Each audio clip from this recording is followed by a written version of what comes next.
Sadatul Muhtaramin,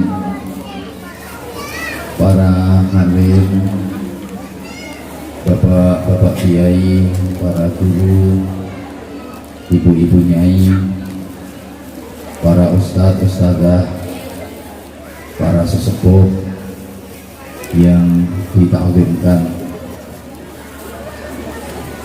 pejabat pemerintah dari Forum Komunikasi Pimpinan Kecamatan, Pak Camat, Pak Kapolsek, Pak Ramil atau yang mewakili, yang sama-sama kita hormati, Bapak Kepala Desa, Bapak-bapak masyarakat, pimpinan dan manajemen perusahaan, bersama para staf, karyawan, karyawati, dan keluarga besar perusahaan yang kita hormati, rekan-rekan panitia,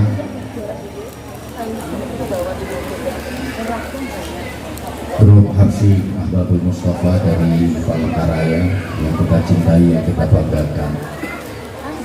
Bapak, Ibu, adik-adik jamaah sekalian, syukur kepada Allah Subhanahu wa Ta'ala bahwa malam ini kita dihimpun dalam bingkai silaturahim,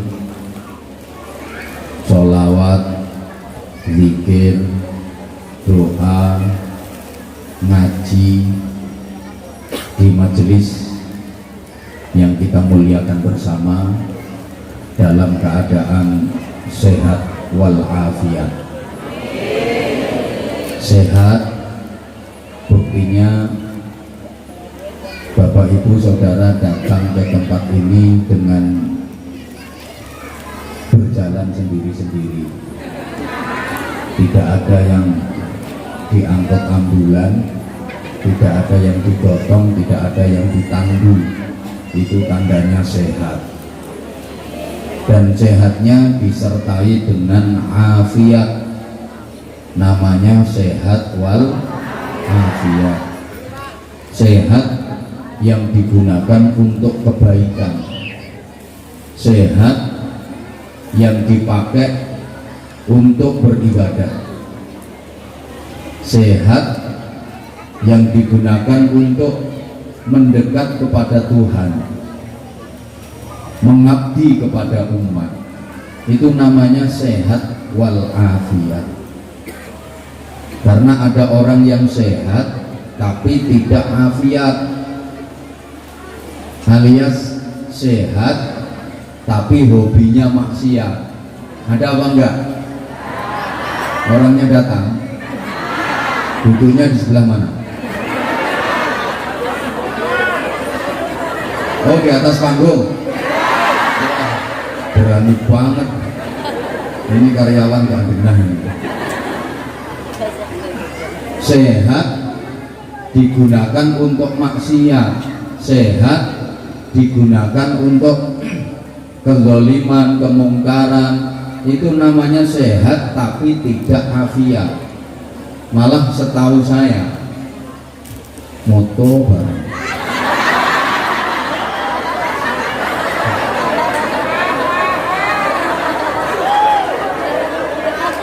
Aslinya caper langsung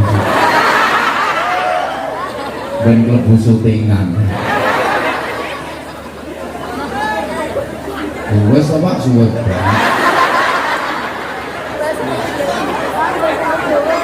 kata dua isin.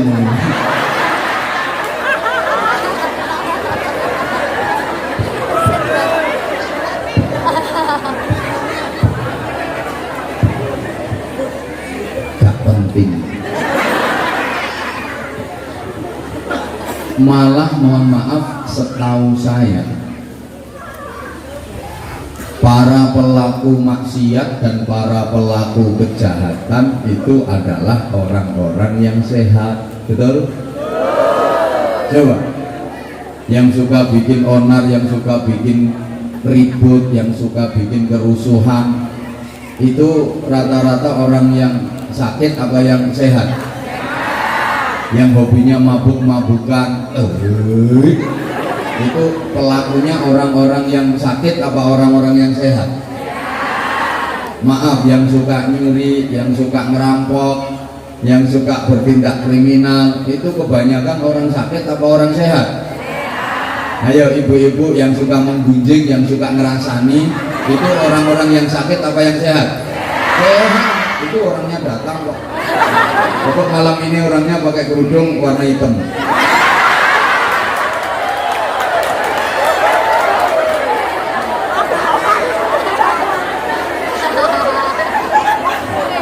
Namanya sehat tapi tidak afiat. Lah alhamdulillah kita yang berhadir di majelis mulia malam ini adalah orang-orang yang dipilih oleh Allah, dikaruniai sehat disertai afiat. walafiat, alhamdulillah. Orang sehat kok mau mendekat sama Allah itu luar biasa loh. Orang sehat mau bersolawat itu hebat loh. Orang sehat mau berzikir menyebut nama Allah itu luar biasa loh. Kalau orang sakit dia mendekat sama Tuhan wajar, itu biasa. Orang sakit dia mau sholawat, orang sakit mau berzikir nyebut nama Allah biasa. Pancen wis setelane gawane wong gering nyebut gawane. Sehat ya cuawa, ya mitnah, ngrasani, ngilokne, begitu gering ya.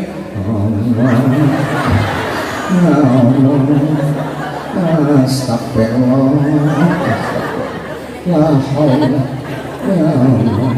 Subhanallah.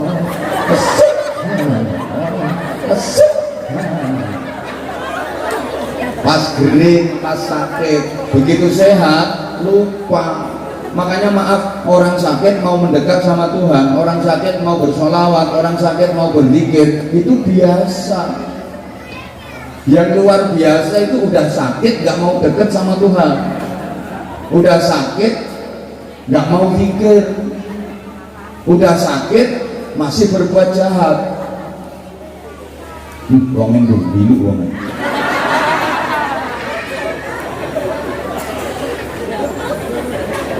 Mudah-mudahan sehat walafiat untuk kita ini senantiasa diistiqomahkan oleh Allah Subhanahu wa taala.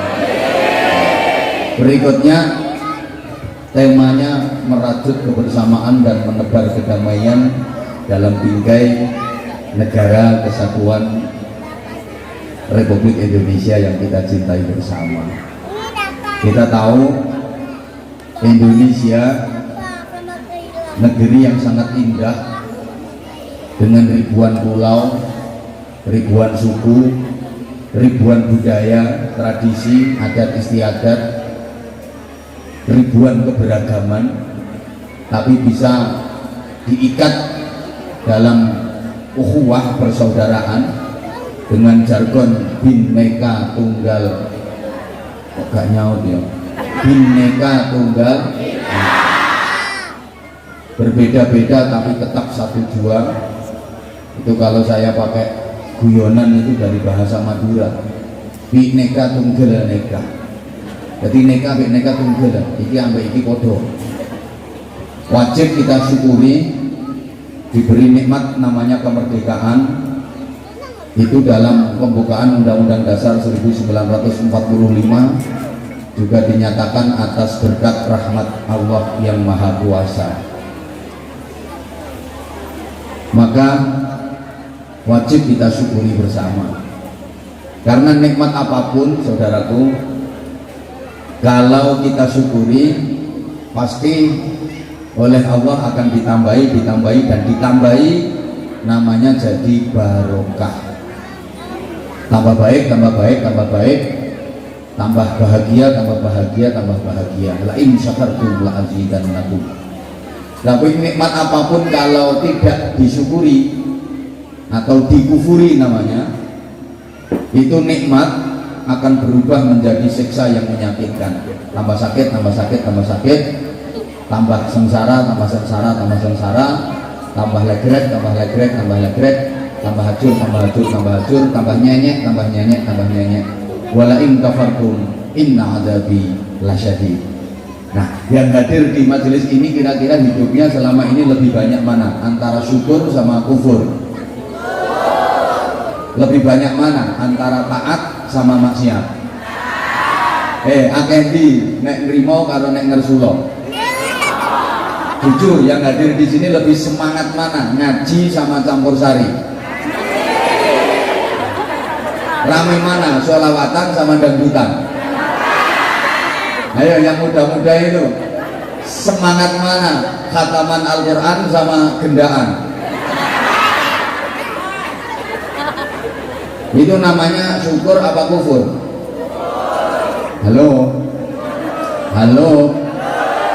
Saya prihatin kalau dulu merayakan pesta kemerdekaan itu dibagi para elit para tokoh. Saya kalau bilang tokoh menunjuknya harus di sini. Rapat musyawarah menentukan kebijakan membangun Indonesia ke depan. Sedang masyarakat awam, orang-orang kecil yang melarat-melarat itu, ya maaf ya kalau saya bilang melarat ke sana jangan tersinggung. Soalnya andaikan dirimu kaya, dudukmu nggak di situ. Pasti diambil sama panitia, dinaikin panggung. Tapi karena dirimu melarat ya terima nol. Alhamdulillah melarat di tepuk tangannya luar biasa. Luar biasa. Nah ini makanya luar biasa ini, luar biasa. Nah, maka merayakan kemerdekaan zaman dulu itu yang masyarakat awam yang miskin-miskin itu dikasih hiburan, disuruh lomba-lomba. Jadi yang tokoh-tokohnya rapat, masyarakat awam biar nggak ganggu yang lagi rapat, disuruh seneng-seneng dengan macam-macam lomba. Maka lomba merayakan kemerdekaan kalau yang zaman dulu itu isinya murni menghibur masyarakat. Lombanya yang hiburan kayak lomba tarik, yang kenceng lomba tarik, lomba panjat, lomba makan, sama seluruh Indonesia. Sama. Tapi maaf sekarang lomba-lomba kayak gitu udah mulai dirusak. Ironinya, ekstrimnya merusak moral generasi bangsa. Saya miris pernah melihat di YouTube, masa ada lomba merayakan kemerdekaan kok ibu-ibu disuruh ngempet terong. Terongnya panjang belantong, terus tangannya diikat. Kemudian terong dalam kempitannya itu disuruh pindah ke kempitan temennya, nggak boleh pakai tangan. Bagaimana cara memindahkan terong dari satu kempitan ke kempitan yang lain tanpa pakai tangan?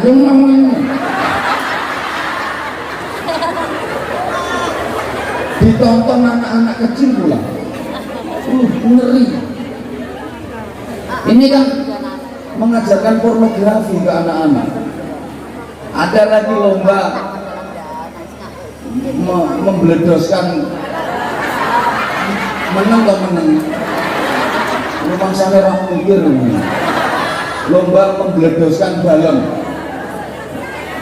meletuskan gunung, membeledoskan balon. Pesertanya laki-laki sama perempuan, bapak-bapak sama ibu-ibu. Balon itu ditiup, setelah melentur diikat ke sabuknya bapak-bapak bagian depan gini, disuruh meletuskan ke pantatnya ibu-ibu. Ya, yang ibu-ibu posisinya jengking gini. Wah, Allah. Nah itu kalau sudah dipepet-pepetkan kayak gini, masih gak meledos-meledos gimana? Malah-malahi wedus pajang-pajangan. Astagfirullahaladzim.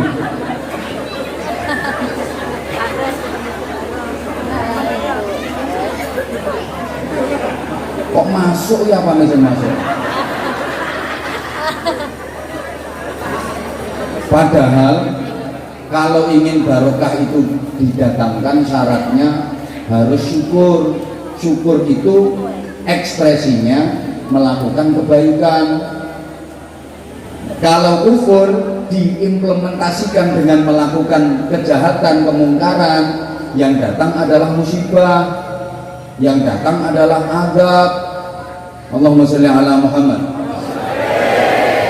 Karena itu mari kita berupaya melakukan perbaikan, dimulai dari diri sendiri dulu. Ibda' binafsik, mulai dari diri sendiri. Udah, kalau orang-orang kecil macam Anda yang dijangkau nggak usah terlalu gede lah, nggak usah terlalu besar. Karena ingin memperbaiki Indonesia, jeblok otakmu. Kok sampai yang Pak Camat saja nggak mampu kok.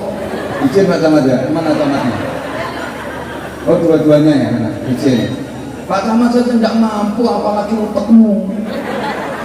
Gitu loh. Pak Camat mampunya yang ngasih arahan kepada warga seluruh kecamatan. Maka coba kalau setiap individu, masing-masing pribadi, bangsa ini melakukan perbaikan dari dirinya sendiri, nanti keluarga itu akan menjadi keluarga yang baik. Kalau masing-masing keluarga sudah baik, otomatis lingkungan akan jadi baik. Kalau lingkungan sudah jadi baik semua, otomatis desanya akan jadi baik. Kalau tiap desa sudah baik, sekecamatan juga baik semua. Kalau sekecamatan udah baik, sekabupaten akan baik semua. Kalau kabupaten itu udah baik, seprovinsi baik semua. Kalau tiap-tiap provinsi udah baik, maka negara ini akan menjadi negara yang baik. Kalaupun ada kesalahan, jangan suka mengkambing hitamkan pihak lain. Tapi kita melakukan taubatan nasional. Ya iya, mulainya dari diri sendiri. Udah, kalau bahasa Jawanya, mohon maaf ya, saya campur pakai bahasa Jawa ya, biar agak lemes. Yang belum begitu Jawa ya menyesuaikan. Tapi saya yakin paham kok. Saudara-saudara kita yang non Jawa itu juga paham bahasa Jawa, cuma mau ngucapinnya nggak bisa. Gitu. Ada yang Banjar ya. Ulun mohon maaf. Ulun mohon maaf pada yang sabarataan. Menang kok tak antemi bisa mah. Bisa kok yang ulun-ulun.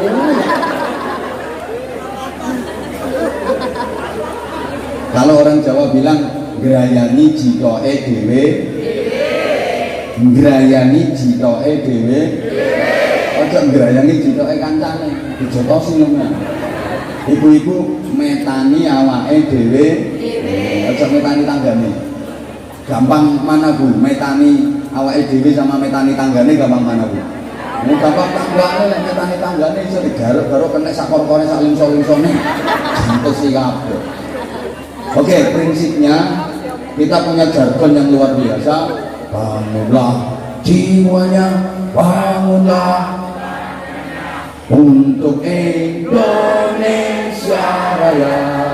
Ayo kita semangat toh untuk stop dulu. Ini harus semangat. Ya, biar gak terkesan sampean itu masuk pedalaman.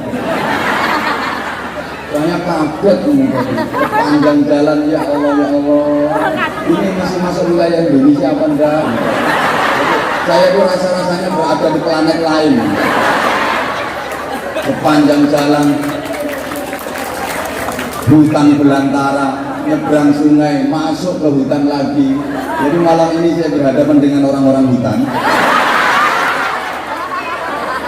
Gak apa-apa kok, orang hutannya cantik-cantik. Udah, tenang saya. Saya ke sebelah sini sayang, sini Saiton. Jadi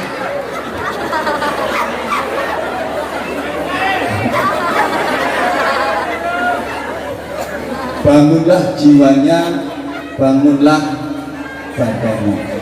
Bangunlah jiwanya itu pembangunan spiritual, pembangunan mental, pembangunan akhlak, pembangunan karakter. Termasuk segi agama, pendidikan, budaya. Itu bangunlah jiwanya. Sebentar ya. Aku merasakan sesuatu. Ada yang dari tadi bukannya dengerin kata-kata aku, tapi terpesona memandang aku. Ada. Pokok kerudungnya warna pink.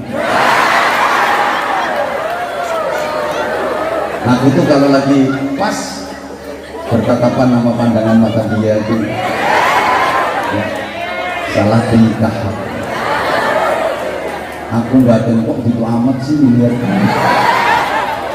Makanya rumah no, umek kayak nemu ini. Rumah no.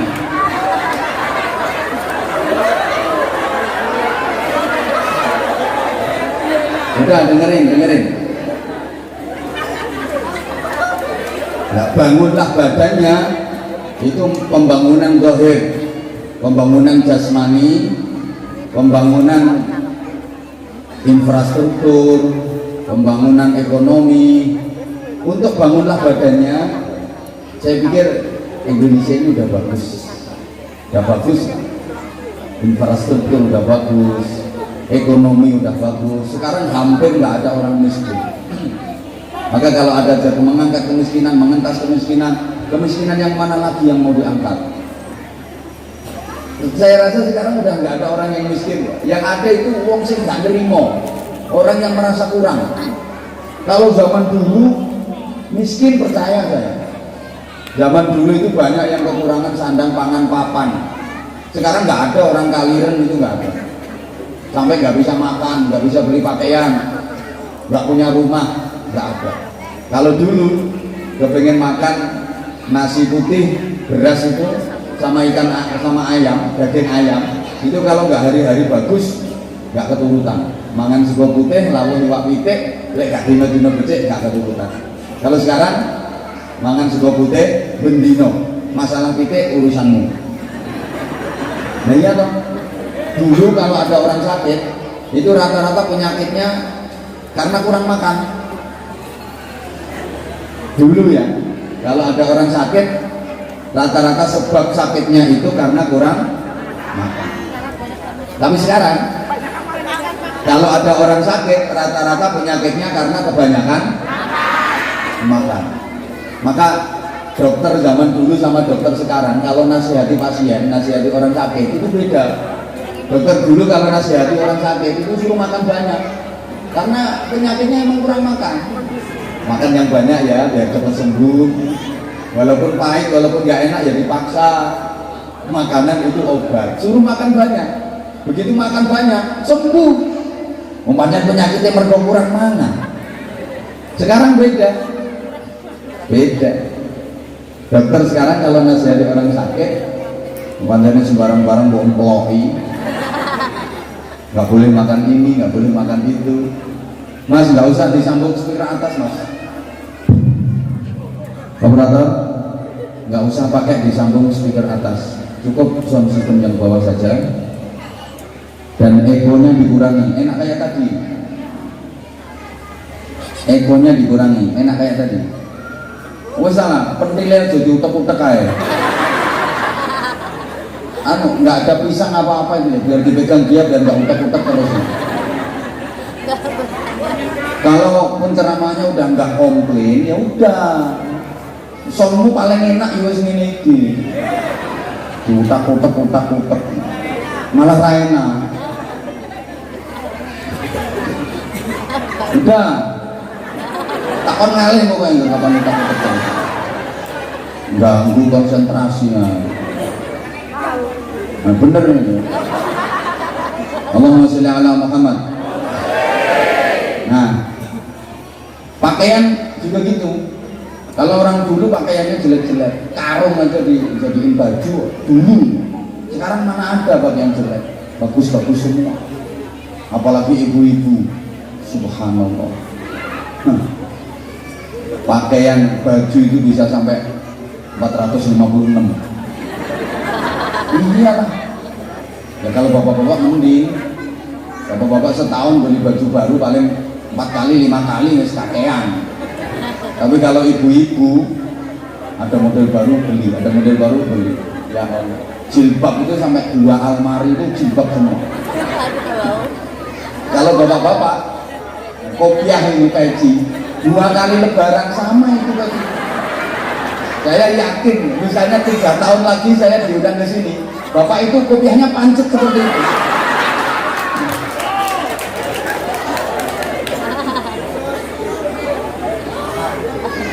Kalau ibu-ibu ada model baru beli, ada model baru beli. Sekarang nggak perlu ke pasar, nggak perlu ke toko, online. Nggak mikir pokoknya. Suaminya kerja dari duit sampai gegere puklek nggak mikir. Maka ada istilah workshop. Apa? Workshop. Work itu artinya kerja, shop itu artinya belanja. Jadi yang work suami, yang shop istri. Yang kerja suami, yang belanja kenceng dong, yang cari duit suami, yang ngabisin duit cocok. Jadi kalau lagi keluar jalan bareng dipandang begitu kontras, kelihatan mama keren, papa gak kopen, mama modis, papa jemburis, mama meling-meling pipinya, papa meling-meling gegernya. mama mulus kayak lampu neon, papanya jebrak kayak semetan mercon.